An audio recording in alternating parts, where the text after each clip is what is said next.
I gdy już omówiliśmy scenariusz z wirusów, możemy przejść do bakterii.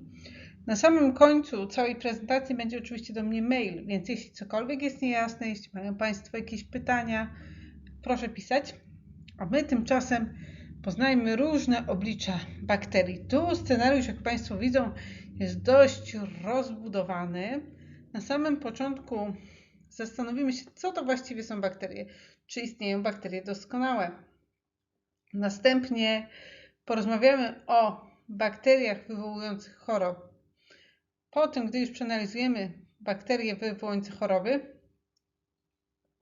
przeanalizujemy życie bakterii pod lupą, jak to jest być bakterią, po czym przejdziemy do mikrobiomu i zastanowimy się, ilu ludzi i ile bakterii jest w nas.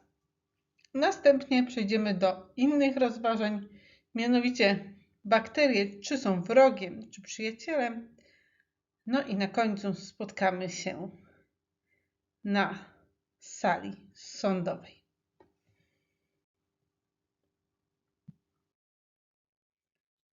A więc kim jest bakteria i czy istnieje bakteria doskonała? Tu bardzo prosta aktywność dla naszych uczniów. Mają zaprojektować idealny patogen. Idealny patogen, idealną komórkę bakteryjną, która będzie atakować gospodarza, wyposażoną oczywiście w odpowiednie elementy. Uczniowie tworzą rysunek, a następnie go omawiamy. Jeśli mamy czas, oczywiście możemy później przedyskutować, które z wymyślonych przez uczniów propozycji jest rzeczywiście, istnieją takie elementy bakterii, a które no niestety są czystym science fiction. Przechodzimy następnie do tego, w jaki sposób bakterie w naszym ciele są dostosowane do swojego środowiska życia. I tu już przechodzimy do konkretnych przykładów różnych komórek bakteryjnych, które rozwijają się oczywiście w różnych warunkach i mogą na nas oddziaływać. Kolejna aktywność jest klasyczna, z pewnością ją Państwo znają. Tutaj jedyne co dodaliśmy to troszkę bardziej rozbudowane i atrakcyjne wizualnie grafiki. Mianowicie na podstawie tych infografik, które dotyczą budowy komórki bakteryjnej i struktury ściany komórkowej bakterii, uczniowie mają się zastanowić i odpowiedzieć na pytanie problemowe, które z przedstawionych cech budowy i fizjologii komórki bakteryjnej ma znaczenie jako mechanizm patogeniczności. I kolejną aktywnością, którą proponujemy, jest to, aby uczniowie osobiście wykonali z masy solnej różne formy morfologiczne bakterii.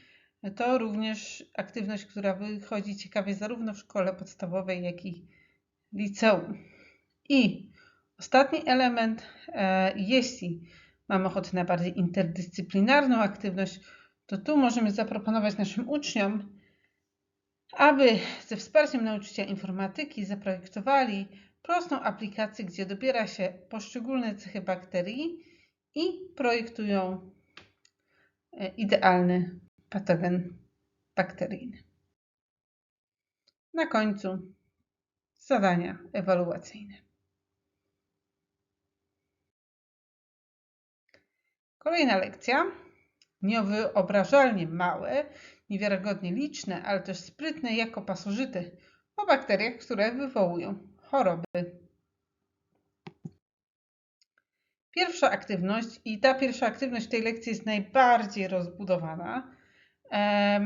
Mianowicie nasi uczniowie będą się wcielali w różne role pacjentów i lekarzy. Pacjenci otrzymują pewne konkretne objawy, z którymi zgłaszają się do lekarza, a uczniowie lekarze mają za zadanie zlecić adekwatne badania, aby sprawdzić, co tym pacjentom jest i jaką należy postawić diagnozę. Co jest ważne, w materiałach, które Państwo otrzymają, są już konkretne jakby wyniki danych badań, które gdy lekarz poprawnie zleci te badania, to później otrzymuje na przykład zdjęcie wymazu i tego, co wyrosło z posiewu. No i na tej podstawie może zaproponować diagnozę i leczenie. Następnie, po tej dość pierwszej rozbudowanej aktywności, możemy całość podsumować z klasą poprzez dyskusję na temat tego, co pomogło im w zdiagnozowaniu choroby i stworzenie takiej karty profilaktyki chorób bakteryjnych i zaleceń szczegółowych, które mają chronić nas przed tą chorobą, nad którą pacjent chorował. Następnie łatwa, krótka i atrakcyjna dla uczniów aktywność. Gramy w grę tabu, którą z pewnością Państwo znają. Hasła dotyczą różnych zagadnień dotyczących bakterii. Tutaj są skrócone zasady gry, jak to, że nie można oczywiście używać żadnej części hasła, jak to, że nie można używać liczby mnogiej lub skrótów danego hasła, nie można gestykulować, ale można śpiewać. No i żeby nie używać zakazanych słów związanych z hasłem. Dobra aktywność na podsumowanie, ale też gdy czujemy, że uczniowie są przytłoczeni nadmiarem informacji, to w ten sposób możemy zarówno przemycić pewne, jakże interesujące i ważne hasła, a jednocześnie troszkę rozładować atmosferę w klasie. Na końcu zadania ewaluacyjne.